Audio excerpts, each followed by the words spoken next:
7 meses después de mi embarazo, accidentalmente escuché una conversación entre mi esposo y la estudiante pobre a la que había estado patrocinando. Joaquín, si tu esposa llega a descubrir que el bebé en su vientre es en realidad nuestro embrión fertilizado, ¿no crees que se pondría tan furiosa que podría acabar con su propia vida? Dijo Beatriz con una risita discreta. Sería más conveniente si lo hiciera.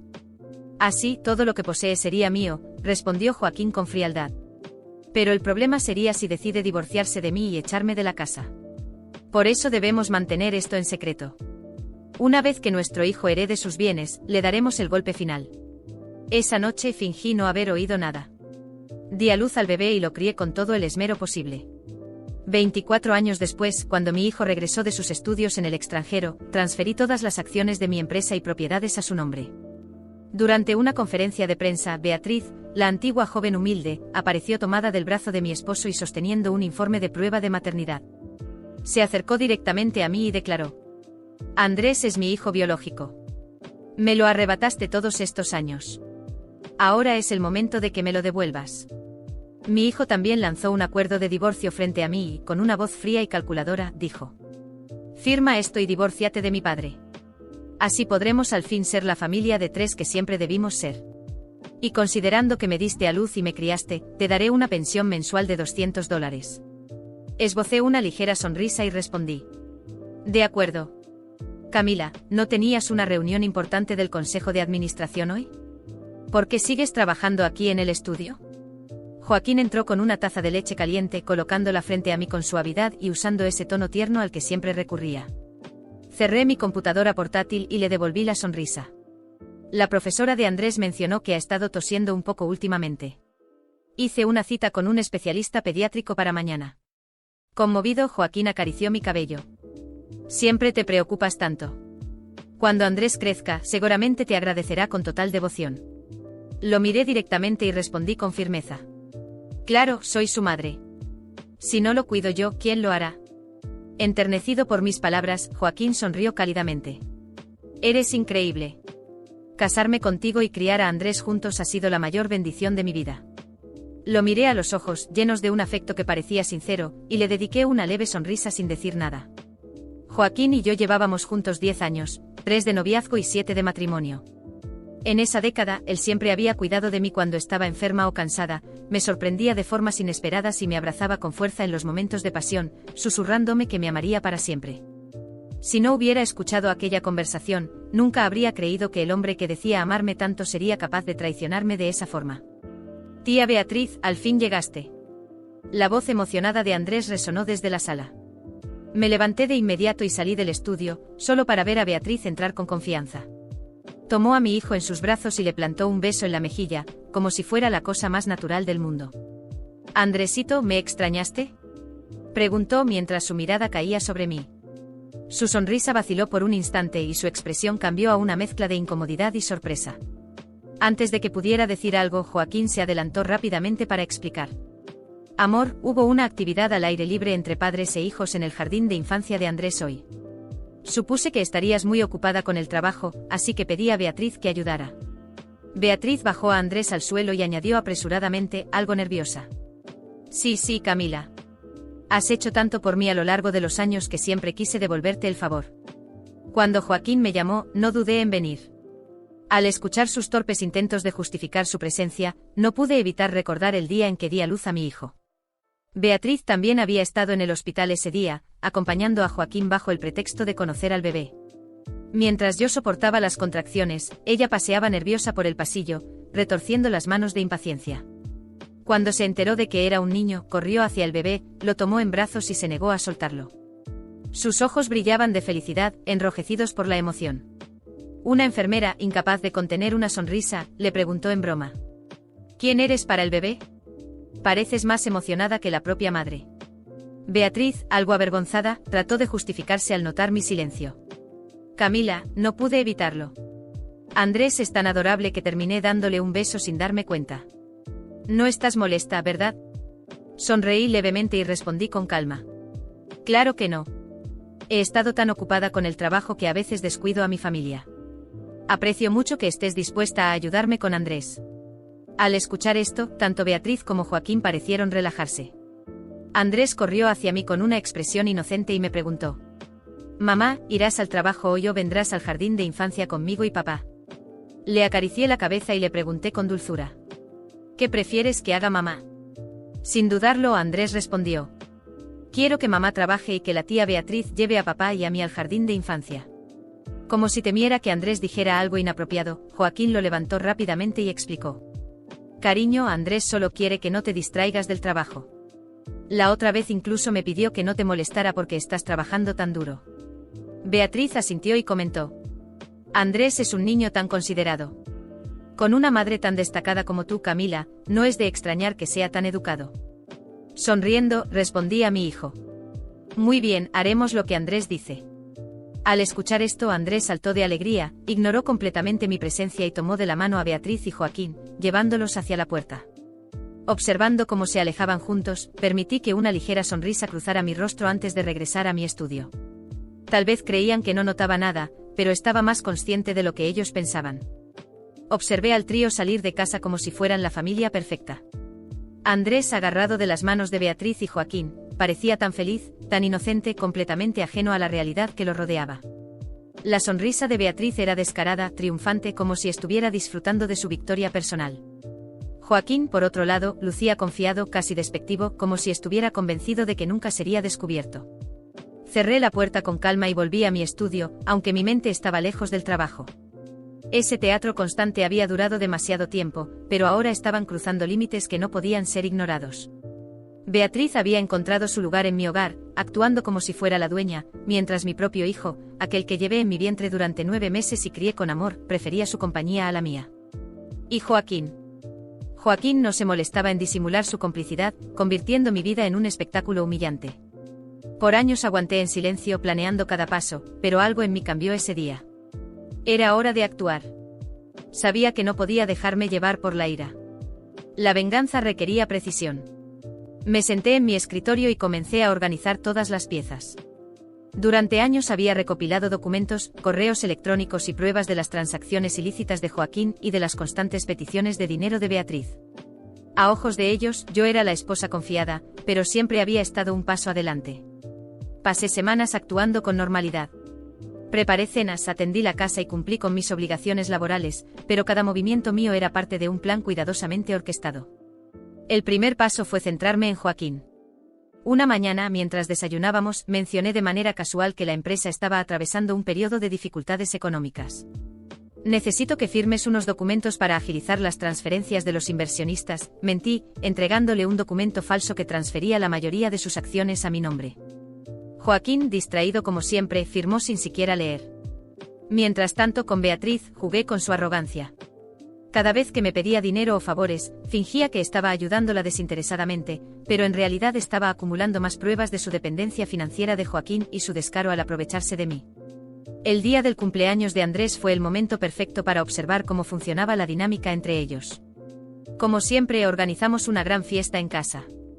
Beatriz llegó temprano con un regalo enorme y un vestido demasiado ostentoso, comportándose como si fuera la anfitriona. Joaquín no pudo evitar sonreír al verla, y durante toda la celebración intercambiaron miradas cómplices mientras Andrés corría a los brazos de Beatriz, ignorándome por completo. Sentir esa exclusión dolió más de lo que puedo describir, pero también reforzó mi determinación. Cuando todos los invitados se fueron, me acerqué a Andrés, quien estaba en el sofá revisando sus regalos. Me senté junto a él y le pregunté con calma: «Andrés, ¿crees que la tía Beatriz te quiere mucho?» Él sonrió ampliamente. «Claro, mamá. Siempre me trae cosas geniales y juega conmigo». Asentí, manteniendo la calma. «¿Y crees que papá también la quiere mucho?» Andrés pareció confundido por un momento, pero respondió: «Supongo que sí, son buenos amigos, ¿no?» Le devolví una sonrisa y le acaricié el cabello. «Sí, claro, amigos». La inocencia de Andrés era desgarradora, pero no podía culparlo. Él no era más que una víctima en el juego sucio de Joaquín y Beatriz. Sin embargo, yo no iba a permitir que lo siguieran manipulando. Tenía que protegerlo, aunque eso significara destruir la imagen que tenía de su padre. Poco a poco, todo fue tomando forma. Primero contraté a un abogado que Joaquín consideraba leal, pero que en realidad siempre había estado de mi lado. Le mostré todas las pruebas que tenía y juntos comenzamos a preparar una estrategia legal para proteger los bienes familiares y dejar a Joaquín sin nada. Paralelamente comencé a filtrar información sobre las irregularidades financieras de la empresa a los miembros del consejo directivo, dejando claro que Joaquín no era de fiar. El día del colapso final fue tan satisfactorio como esperaba. Joaquín llegó a casa furioso con un sobre en la mano. «Camila, ¿qué demonios está pasando? ¿Por qué mis cuentas están congeladas?», gritó al entrar. Estaba sentada en el sofá, leyendo tranquilamente y levanté la vista con una sonrisa serena. «Congelé todo. No quería que tomaras decisiones impulsivas con el dinero familiar». Joaquín palideció. «¿Qué hiciste? ¿Cómo tienes acceso a mis cuentas?».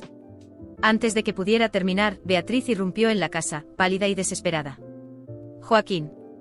Mis cuentas también están bloqueadas. ¿Qué está pasando?». Me levanté con calma, sosteniendo un montón de documentos en mis manos. Pensaron que podían engañarme para siempre. Aquí tengo todo: transferencias ilegales, correos electrónicos, los mensajes donde discutían cómo repartirse mis bienes. Ambos me miraron con horror mientras dejaba caer los papeles sobre la mesa. «Joaquín, el divorcio ya está en marcha. Y en cuanto a ti, Beatriz, buena suerte encontrando quien te mantenga ahora». La expresión de Beatriz cambió de miedo a ira. «Andrés es mi hijo biológico. No puedes quitarme lo que es mío». Me acerqué lentamente a ella. «Andrés es mi hijo, no tuyo. Yo lo cargué, lo crié y lo protegí. Tú no eres más que una intrusa que se aprovechó de mi bondad». En ese momento Andrés entró en la sala, atraído por los gritos. Nos miró confundido y preguntó: «¿Qué está pasando?». Me arrodillé frente a él y, con lágrimas en los ojos, le dije: «Andrés, hay muchas cosas que no sabes, pero confía en que todo lo que hago es por ti». Andrés no entendió del todo, pero asintió, mientras Joaquín y Beatriz se quedaban inmóviles, incapaces de reaccionar. Sabía que este era solo el principio. Ellos habían jugado con mi vida durante años, pero ahora yo tenía el control. Y no iba a detenerme hasta verlos caer completamente. Después de ese día, la vida de Joaquín y Beatriz comenzó a desmoronarse de forma inevitable. Intentaron recuperar el control, pero cada movimiento que hacían ya lo había previsto. Les dejé sin recursos financieros, sin apoyo y expuestos públicamente. Ese solo era el principio.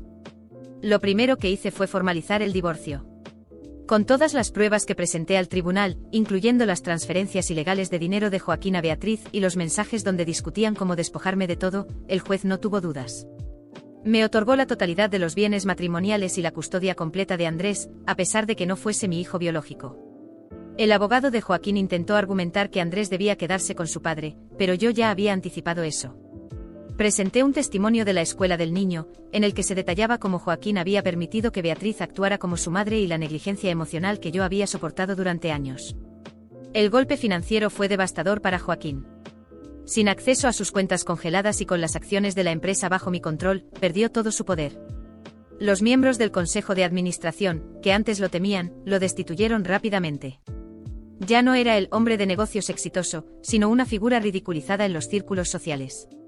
Sus antiguos aliados lo abandonaron, y con el tiempo, se convirtió en una sombra de lo que alguna vez fue. Beatriz, por su parte, intentó mantenerse cerca de Andrés, pero no pasó mucho tiempo antes de que su verdadera naturaleza saliera a la luz. Descubrí que había acumulado una gran cantidad de deudas mientras fingía construir un negocio inexistente. Sin acceso al dinero de Joaquín ni al mío, tuvo que vender todo lo que poseía para pagar a sus acreedores. Incluso trató de acercarse a Andrés directamente, pero él poco a poco comenzó a darse cuenta de quién era realmente Beatriz. Finalmente la rechazó por completo. Era joven, pero no tonto. Andrés al principio estaba confundido y dolido. Para él Joaquín seguía siendo su padre, y Beatriz había sido una figura importante durante su infancia. Pero con el tiempo, la verdad salió a la luz. Yo fui cuidadosa al revelársela, asegurándome de que comprendiera que siempre había sido yo quien lo protegió y lo amó incondicionalmente. No fue fácil, pero reconstruimos nuestra relación. Hoy Andrés sabe que aunque no compartamos lazos biológicos, soy su verdadera madre. Mientras tanto, Joaquín intentó reconstruir su vida, pero cada intento fue un fracaso. Su reputación estaba destruida y no le quedaban aliados. Se mudó a una pequeña ciudad, donde vive en un modesto apartamento y depende de trabajos ocasionales. A veces escucho rumores sobre él, pero ha caído en el olvido. Ya no siento odio ni pena. Joaquín es irrelevante. Beatriz desapareció de la ciudad. Supe por conocidos que se fue a vivir con una hermana lejana, pero esa relación tampoco duró. Beatriz siempre fue dependiente de otros, incapaz de sostenerse por sí misma. Sin nadie dispuesto a financiar sus caprichos, su vida se desmoronó rápidamente. Un día, años después, recibí una carta de ella. Era patética. Pedía disculpas no porque estuviera arrepentida, sino porque necesitaba dinero. Rasgué la carta y no respondí. ¿Y yo? Finalmente soy libre. El divorcio, aunque doloroso al principio, fue la mejor decisión que pude haber tomado. Asumí el control total de la empresa y la transformé, eliminando a cualquiera que estuviera asociado con Joaquín. Bajo mi liderazgo, la empresa prosperó y se convirtió en un ejemplo de éxito y valores éticos. Me gané el respeto de todos en el mundo de los negocios y nunca más permití que nadie me subestimara. Hoy Andrés es un hombre. Asistió a la universidad y, tras entender todo lo que ocurrió, comenzó a admirarme más que nunca. Ahora trabajamos juntos en la empresa. Aunque fue difícil al principio, sé que el hombre que se ha convertido es honesto, íntegro y digno. Estoy orgullosa de él. Al mirar hacia atrás, veo que todo lo que sufrí me convirtió en alguien más fuerte. Ya no soy la mujer ingenua que permitía que Joaquín y Beatriz jugaran con mi vida. Ahora soy alguien que aprendió a proteger lo que es suyo. Mi venganza fue completa, pero, más importante aún, fue justa. Dejé que cada uno cosechara lo que sembró, sin ensuciarme las manos innecesariamente. Hoy vivo en paz.